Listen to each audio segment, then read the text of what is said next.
Good morning, guys.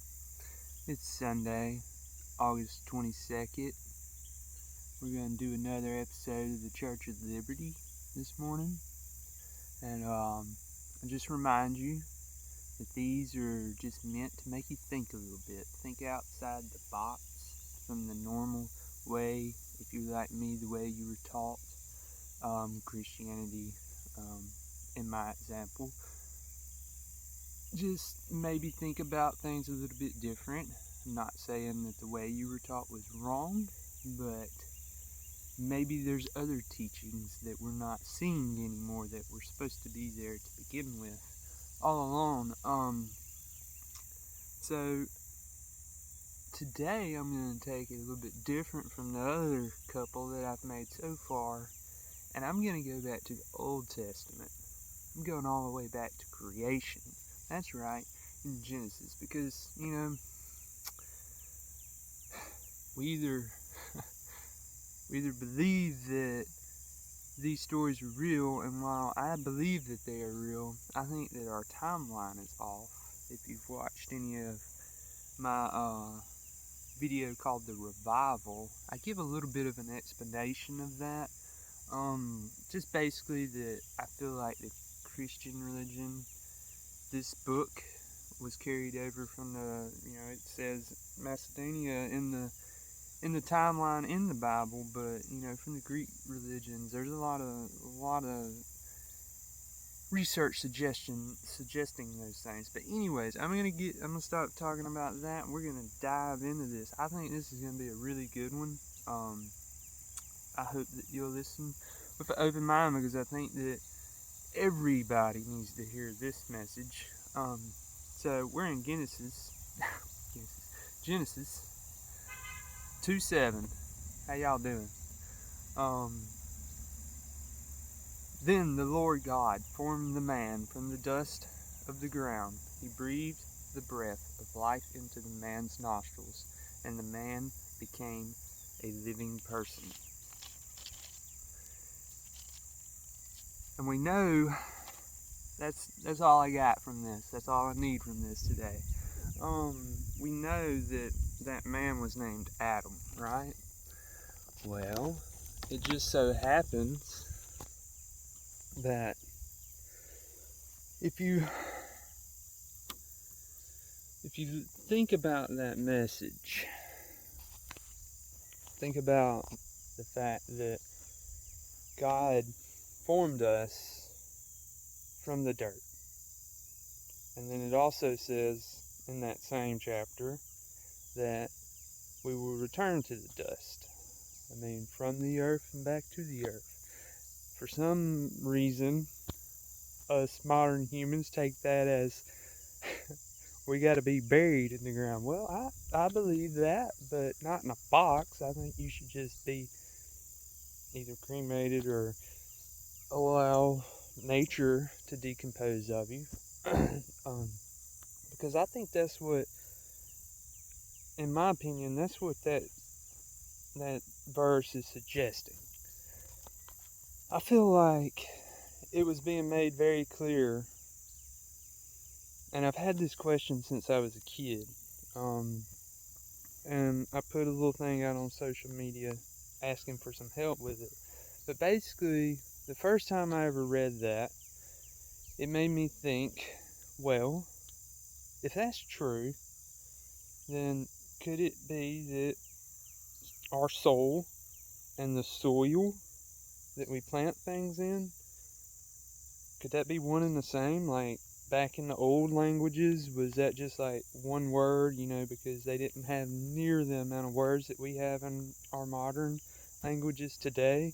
So could that be where that word meaning come from? Because if you think about it, as one of my guys I love to follow likes to say, Jack Spirko, and I think he got it from somebody, but our whole existence literally depends on a couple inches of topsoil and the fact that it rains.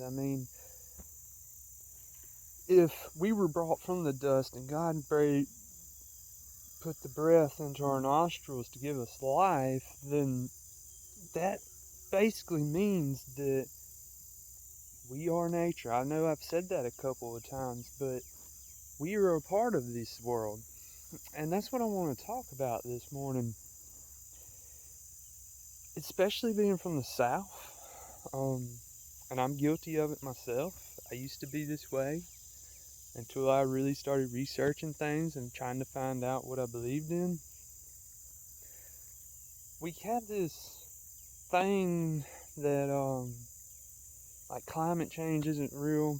I mean, say what you want. I don't believe in global warming, but I do believe in climate change, which will inherently give you extreme shifts in your temperatures up and down, and I think we're seeing that right now.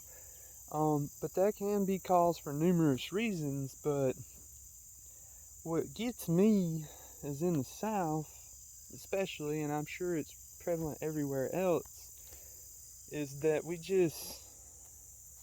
think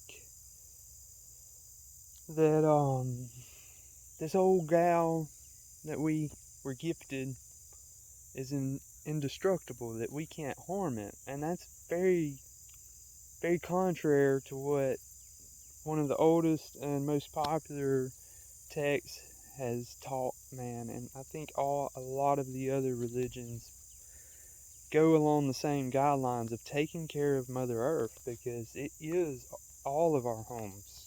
You can't get along in life without it. You know, it's kind of essential, right? So, and I hear it all the time that this isn't real. There's nothing we can do about it, and that's just bogus. I don't know about, some of the things, like natural gas. To me, that seems pretty clean. But if you've ever been to a landfill, like actually had to go work at one because like a machine broke down in the pit, you'll figure out real quick that humans are doing a lot of things wrong, and that something in the system is not being planned out very good. We got an audience coming now. The guineas are coming to let me know that they've made their first round around the property. Old Richard, Dick for short. But you get caught up in life, and like I said in my video Thursday, paraphrasing from the quote, but basically you can seek everything in this world material-wise, but still be completely unhappy because you lose your soul. Well, if you think about what I just said, if our soul belongs to the ground, because we are from the earth, so we are part of the earth. When we hurt the earth, we're hurting ourselves, right? That makes sense, I think. I know that it's hard, and I know that we can't be perfect, but we can do a lot better than what we're doing. For instance, we can just start to partner with nature. The good book tells you in the very beginning that that's why he made man, was to take care and cultivate the earth, right? So I believe that if we partner with nature, we may find a amount of prosperity and happiness that humanity has never experienced before. Because we do have 8-9 billion people now, and we're headed towards 11-14 billion, and they've always put these caps on what max holding capacity is for the earth and humans, but I don't really think it matters at this point if we keep doing the things that destroy the place that we call home. Then why would you think that it would last forever? Have you seen the red algae blooms out of the mouth of the Mississippi River? We've been misled. I mean, the point of these episodes is to make you think a little bit differently about one of the oldest taught principles in the world, and we've completely forgot about it, in my opinion. It's coming back. There's a revival in people wanting to go back to the land, but that's because the state is pressuring us so hard that we're going to have to go back to the basics.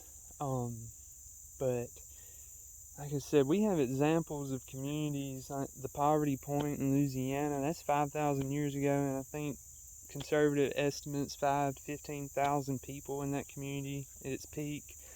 It lasted for 1,000 years. No sign of a leadership role, just a community getting along, living. They probably were using some permaculture design. They probably didn't call it permaculture, but they're using these designs, working with the land, and once they're installed, they're basically there. A little bit of maintenance a couple times a year, and then you partner with the rest of nature, like this girl. She's coming to see me. She wants to talk. She wants to be on the video. But you have these things that bring you happiness and protein and fertilizer for free. And then you plant a little bit of your own food. And you start sharing with your community. I don't think it's that difficult. Another quote, and I can't think of who it's from either, but some of life's greatest problems, their solutions are embarrassingly simple. Embarrassingly simple. That's paraphrasing because that's not how it goes, but basically, some of our toughest questions that we have about life are just, we're overthinking them, and I'm guilty of that, but I think that's healthy. We need to think. That's what makes us different than a lot of the other creatures out here, but we are basically just one big happy family. And when we start realizing that and accessing that ability and stop allowing one portion of society to control the other, and by that I mean a very, very, very, very, very, very small portion of society, and then I guess you can call it a trickle-down effect, because, it's kind of like a pyramidal structure. You got the very highs that put out the agenda, and then you got your underlings who carry out the agenda. And it's been going on for thousands of years. They've used this book right here for at least 2,000 years to control humanity. They've twisted the meanings and have used it for control mechanism.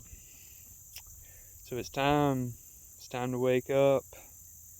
It's time to start seeing things a little bit differently. And the good thing about nowadays is you can silence off the mainstream, but you can't really silence the people anymore. The people now have the ability, if they want to learn, to be forever free digitally. Now, I'm not saying that I might not get popped in the back of the head by some crazy that decides that I'm not worthy to be out here saying the things that I feel that legit is being spoken through me. Like, I don't know where any of this stuff comes from. It's just things that I think about, and whenever I start talking about it, it just comes out. And but we can do things differently now. You can stand up for what you believe in, and I think we can all believe in the fact that we depend on this planet and that we can do things differently. CAFOs, those are state mechanisms. Chicken houses, those are state mechanisms. They are poison. I mean, you want to start living a more fulfilled, better life. Start waking up with the feeling that you know you have food on your own property that at any point you can go and gather for yourself. And then that sense of security allows you to start conquering other fears in your life. And it's embarrassingly simple, guys. But anyways, I love y'all. Y'all take care. Have a great rest of your day. I hope you enjoyed it. Give it a like. Share it with somebody you think might enjoy it. Thanks, guys. See y'all next week.